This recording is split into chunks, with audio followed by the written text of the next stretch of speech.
What is the nigger factory? In the United States, it has only been a little over 150 years since the end of the most brutal slavery the world has ever seen. That 150 years represents the life expectancy of an average human plus their grown child. We talk about it as if it's ancient history, and the truth is, slavery, in the gist of time, was just an eye blink away. Tom Burrell, the author of Brainwashed, says, in the United States, blacks have been branded, physically and mentally, from the very beginning. That branding was even perpetuated long after slavery.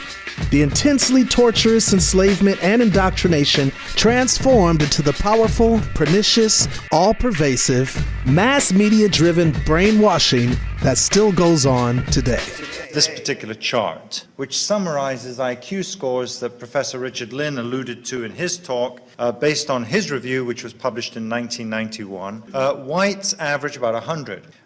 Black Americans average about 85. Pseudoscientific facts, taught now and in the past. Thomas Jefferson's words from the Declaration of Independence. All men are created equal. Jefferson didn't mean any of this.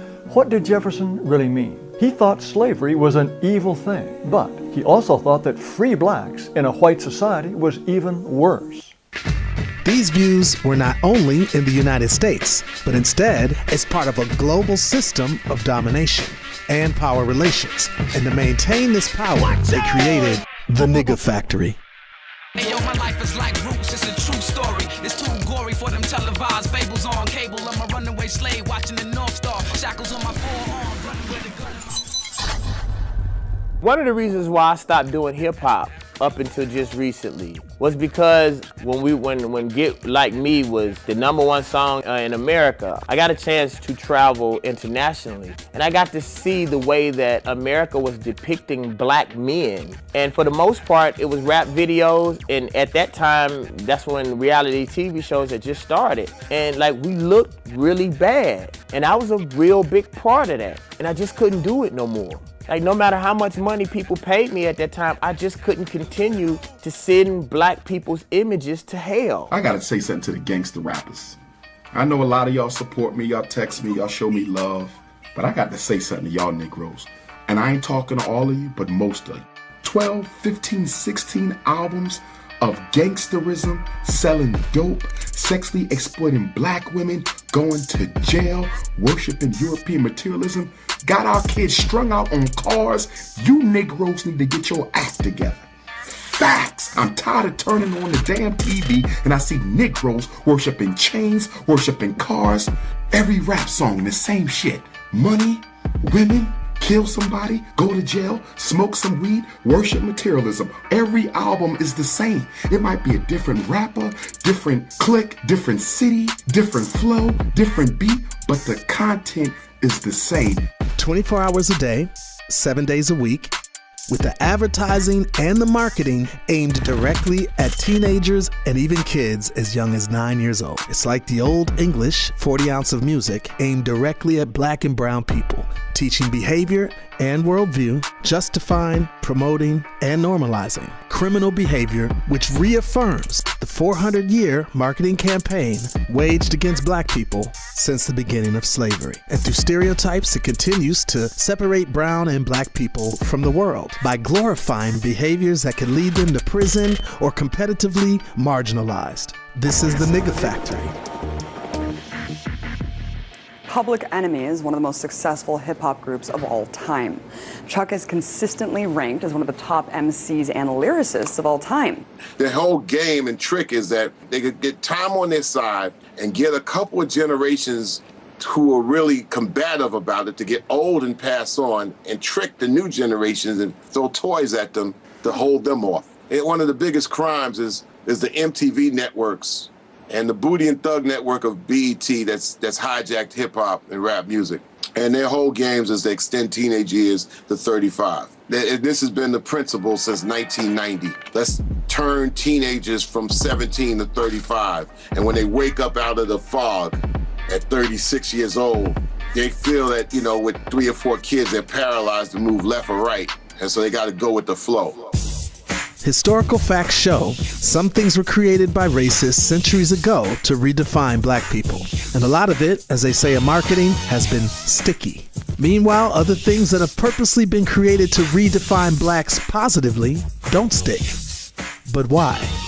One of the greatest propaganda campaigns of all time was the masterful marketing of the myth of black inferiority to justify slavery within a democracy. Ingenious. Tom Burrell, marketing veteran. When Thomas Jefferson wrote the Declaration of Independence, announcing the self-evident truth that all men are created equal, at that very time of writing that, he owned some 175 slaves. That's how contradictory race relations started. He didn't think blacks were very intelligent either. As he put it, quote, "Their existence appears to participate more of sensation than reflection." This pop culture image of blacks as lower than, beast or brutes, sluts, unable to think in higher vibrations and intelligence, justified the racial inequalities that people saw, not only in white people though, but also in blacks, and every other race that were brainwashed by the factory, also from Jefferson. He wanted blacks deported and separated from whites so that they would be, and I quote, "beyond the reach of mixture," the American Colonization Society.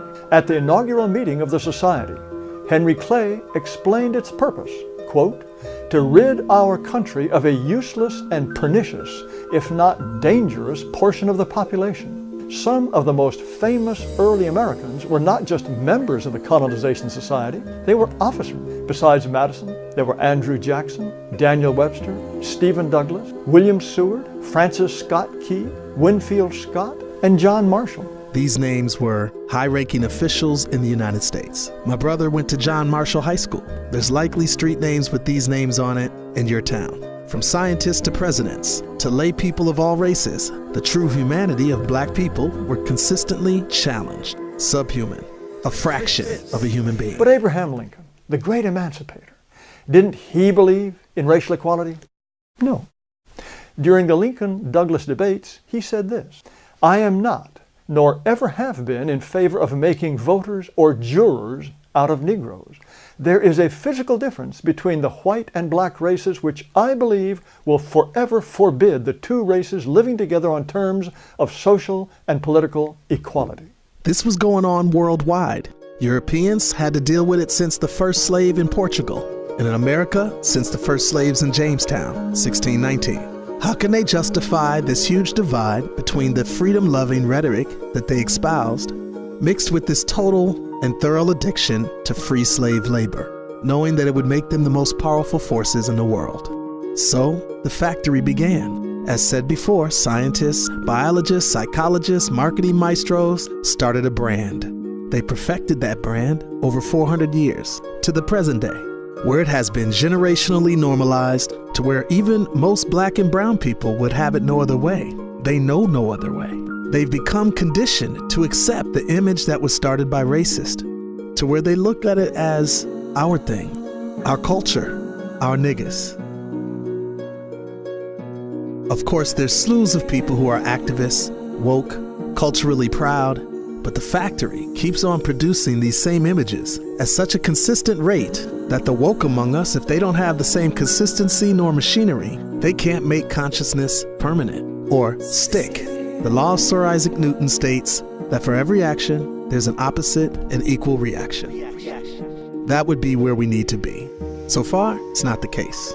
All of the countermeasures, noble and admirable, at this point are no match for the 400-year marketing campaign of the nigga. So even occasional afros and progressive breakthroughs on TV, movies, and songs are unfortunately not enough to the constant exposure of twisted images, violent and dehumanizing themes from the factory.